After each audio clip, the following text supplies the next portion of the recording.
Hello friend, आज मैं फिर से टॉप 50 जीके और जीएस का प्रश्न लेकर के आए हैं जो आने वाले एग्जाम के लिए बहुत ही उपयोगी है। तो दोस्तों, इस वीडियो को शुरू से अंत तक जरूर देखें। इसमें से आपके एग्जाम में बहुत सारे क्वेश्चन आने वाले हैं। तो चलिए बिना देरी के शुरू करते हैं आज का पहला सवाल। आज का पहला सवाल है कि यूनेस्को का मुख्य कार्य है। तो इसका सही उत्तर हो जाएगा ऑप्शन ए, शिक्षा व विज्ञान का अनुसंधान व प्रसार करना। अगला प्रश्न है कि घरेलू मक्खियों द्वारा फैलाने वाले रोगों का समूह कौन सा है। तो इसका सही उत्तर हो जाएगा ऑप्शन सी, टाइफाइड, पेचिस और क्षय रोग जो है वो घरेलू मक्खियों द्वारा फैलाए जाने वाला रोग है। अगला प्रश्न है कि वह जीव जिसमें हरित लवक पाया जाता है वह कौन सा है। तो इसका सही उत्तर हो जाएगा ऑप्शन सी, यूग्लिना। अगला प्रश्न है कि पाणिनि प्रसिद्ध विद्वान थे। तो किस क्षेत्र में पाणिनि विद्वान थे। तो इसका सही उत्तर हो जाएगा ऑप्शन ए, भाषा एवं व्याकरण के प्रसिद्ध विद्वान थे। अगला प्रश्न है कि संसद में किसी सदस्य द्वारा पूछे जाने वाला प्रश्न यदि तारांकित है तो उसे क्या मिलेगा। तो इसका सही उत्तर हो जाएगा ऑप्शन बी, मौखिक उत्तर मिलेगा। अगला प्रश्न है कि अंतरराष्ट्रीय बाल आपातकालीन कोष यूनिसेफ का मुख्यालय कहाँ स्थित है। तो इसका सही उत्तर हो जाएगा ऑप्शन ए, न्यूयॉर्क में मुख्यालय इसका स्थित है। अगला प्रश्न, निम्नलिखित में से किस प्रदेश में कुंडा परियोजना स्थित है। इसका सही उत्तर हो जाएगा ऑप्शन सी, तमिलनाडु में कुंडा परियोजना स्थित है।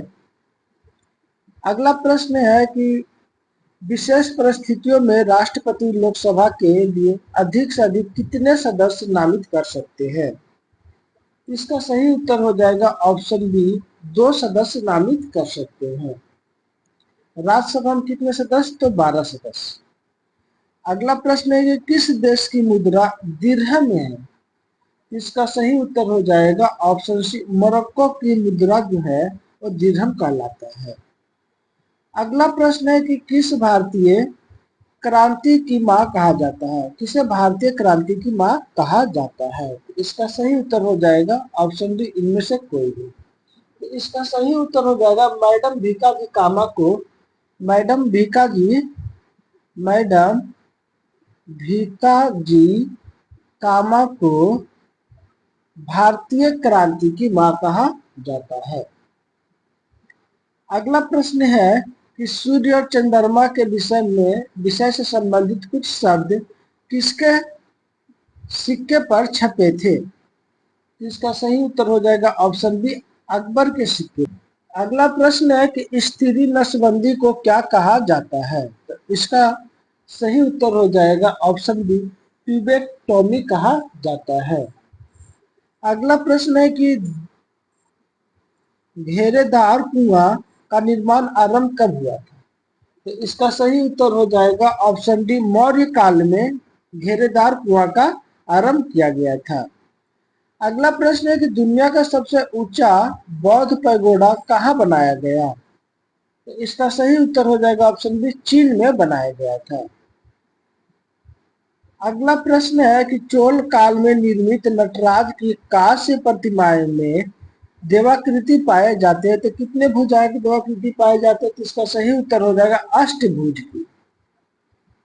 अगला प्रश्न है कि अमीर खुसरो किसके दरबारी कवि थे। इसका सही उत्तर हो जाएगा ऑप्शन बी, अलाउद्दीन खिलजी के दरबारी कवि थे। अमीर खुसरो उर्दू के जनक माने जाते हैं। अगला प्रश्न है कि निम्नलिखित में से किसने भारत में प्रसिद्ध फारसी त्योहारों नवरोज को आरंभ करवाया।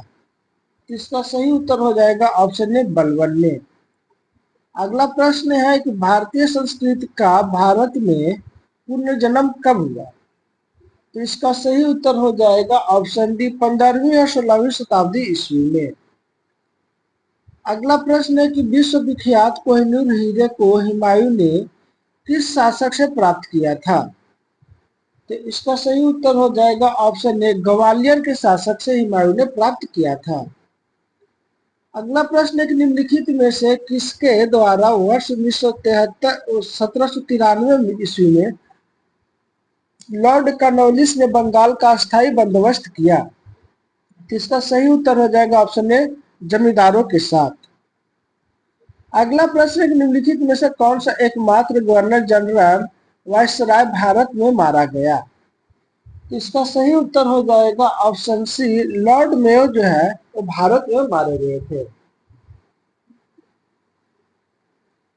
अगला प्रश्न है कि गांधी जी के नाम से पहले महात्मा जोड़ा गया, तो ये कब जोड़ा गया महात्मा गांधी जी के नाम से पहले? तो इसका सही उत्तर हो जाएगा ऑप्शन ए, चंपारण सत्याग्रह के दौरान इसे महात्मा जोड़ा गया था। अगला प्रश्न है कि भगत सिंह को फांसी की सजा किस अपराध के लिए दी गई थी? तो इसका सही उत्तर हो जाएगा ऑप्शन ए, लाहौर विधानसभा में बम फेंकने के अपराध में। अगला प्रश्न है कि भारत के राष्ट्रीय ध्वज को पहली बार कब प्रदर्शित किया गया था?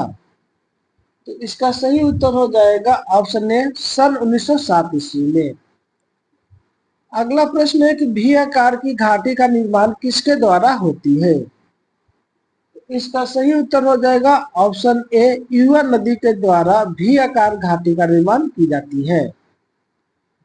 अगला प्रश्न है कि चक्रवातों की उत्पत्ति सर्वाधिक संख्या में कहाँ होती है? तो इसका सही उत्तर हो जाएगा ऑप्शन सी, 60 डिग्री दक्षिणी अक्षांश पर सबसे अधिक चक्रवात उत्पन्न होती है।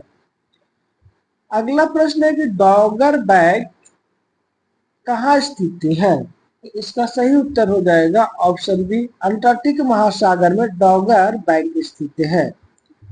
अगला प्रश्न है कि माओरी जनजाति का निवास स्थान कहाँ है? तो इसका सही उत्तर हो जाएगा ऑप्शन बी, न्यूजीलैंड में माओरी जनजाति का निवास स्थान है।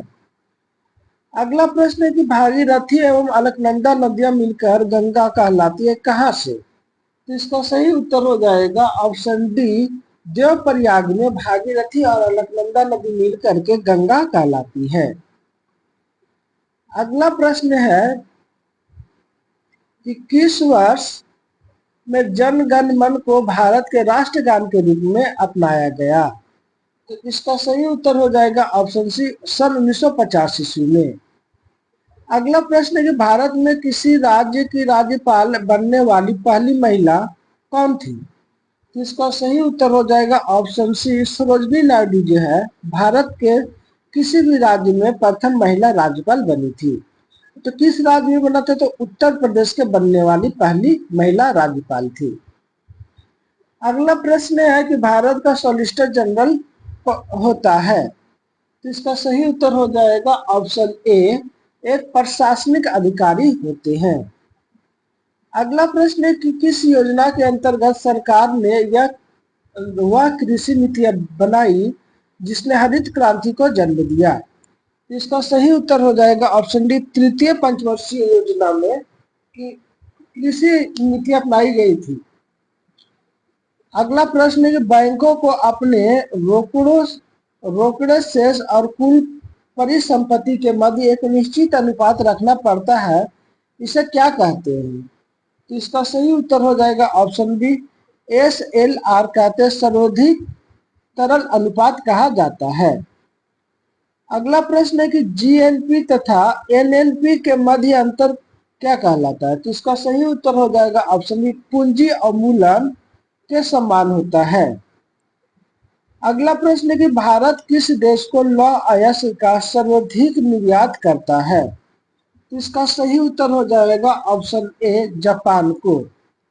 अगला प्रश्न है कि मानव विकास सूचकांक किस अर्थशास्त्री की देन है? इसका सही उत्तर हो जाएगा ऑप्शन सी, महबूब उल हक। अगला प्रश्न है कि डायनेमो का अर्थ क्या है? इसका सही उत्तर हो जाएगा ऑप्शन ए, मैकेनिकल ऊर्जा को इलेक्ट्रॉनिक ऊर्जा में परिवर्तित करना डायनेमो का अर्थ है। अगला प्रश्न है कंप्यूटर का दिमाग क्या है? तो इसका सही उत्तर हो जाएगा ऑप्शन ए, CPU को कंप्यूटर का दिमाग कहा जाता है। अगला प्रश्न है कि भारी जल एक प्रकार का है, तो इसका सही उत्तर हो जाएगा ऑप्शन बी, भारी जल एक प्रकार का मंदक है। अगला प्रश्न है कि मानव शरीर में विटामिन ए संचित रहता है, तो इसका सही उत्तर हो जाएगा ऑप्शन है, यकृत में लीवर में जो है विटामिन ए संचित रहता है। अगला प्रश्न है कि मानव भ्रूण का हृदय कब स्पंदन करने लगता है? तो इसका सही उत्तर हो जाएगा ऑप्शन सी, अपने परिवर्धन के चतुर्थ सप्ताह में जो है मानव भ्रूण का हृदय स्पंदन करने लगता है। अगला प्रश्न है कि द्रोणाचार्य पुरस्कार दिया जाता है।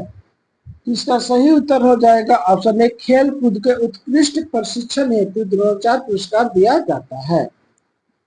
अगला प्रश्न है कि दिल्ली के सिंहासन पर राज्य करने वाली पहली मुस्लिम महिला कौन थी? तो इसका सही उत्तर हो जाएगा ऑप्शन डी, इनमें से कोई नहीं। तो इसका सही उत्तर जो है दोस्तों हो जाएगा, दिल्ली के सिंहासन में पहली महिला मुस्लिम शासक जो थी, वो शासन करने वाली जो थी, वो रजिया सुल्तान थी। तो कौन थी? तो रजिया सुल्तान। रजिया सुल्तान जो थी दिल्ली की पहली महिला शासिका थी, जो दिल्ली के सिंहासन पर शासन की थी। अगला प्रश्न है कि निम्नलिखित में से कौन से मुगल शासक राजपूत मां से जन्मे थे? तो इसका सही उत्तर हो जाएगा ऑप्शन सी, जहांगीर और शाहजहां जो थे वो राजपूत मां से जन्म लिए थे। अगला प्रश्न है कि मौर्य साम्राज्य में प्रचलित मुद्रा का नाम क्या था? तो इसका सही उत्तर हो जाएगा ऑप्शन ए, पल नाम था। अगला प्रश्न है कि कनिष्क के शासन काल में कौन ने कला की एक नई शैली का जन्म हुआ, उसे क्या कहते हैं? इसका सही उत्तर हो जाएगा ऑप्शन बी, गंधार कला कहते हैं। अगला प्रश्न है कि अकबर के विरुद्ध युद्ध करने वाली प्रसिद्ध रानी चांद बीबी का संबंध निम्नलिखित में से किससे था? तो इसका सही उत्तर हो जाएगा ऑप्शन बी, अहमदनगर से। अगला प्रश्न है कि पृथ्वीराज चौहान निम्नलिखित में से किस राजवंश से नहीं लड़े? तो इसका सही उत्तर हो जाएगा ऑप्शन सी, सेन राजवंश से पृथ्वीराज चौहान की युद्ध नहीं हुई थी। अगला प्रश्न है कि दिल्ली सल्तनत का सुल्तान बनने से पूर्व इल्तुतमिश किस रूप में कार्यरत था? तो इसका सही उत्तर हो जाएगा ऑप्शन बी, बदायूं का प्रशासक था। धन्यवाद दोस्तों, हमारा वीडियो आप लोग कैसा लगा कमेंट करके जरूर बताएं। दोस्तों अगर हमारे चैनल का आपने सब्सक्राइब नहीं किया तो जल्द से सब्सक्राइब कर लीजिए। चलिए हम लोग फिर से मिलते हैं अगले वीडियो में, तब तक ले जय हिंद जय भारत।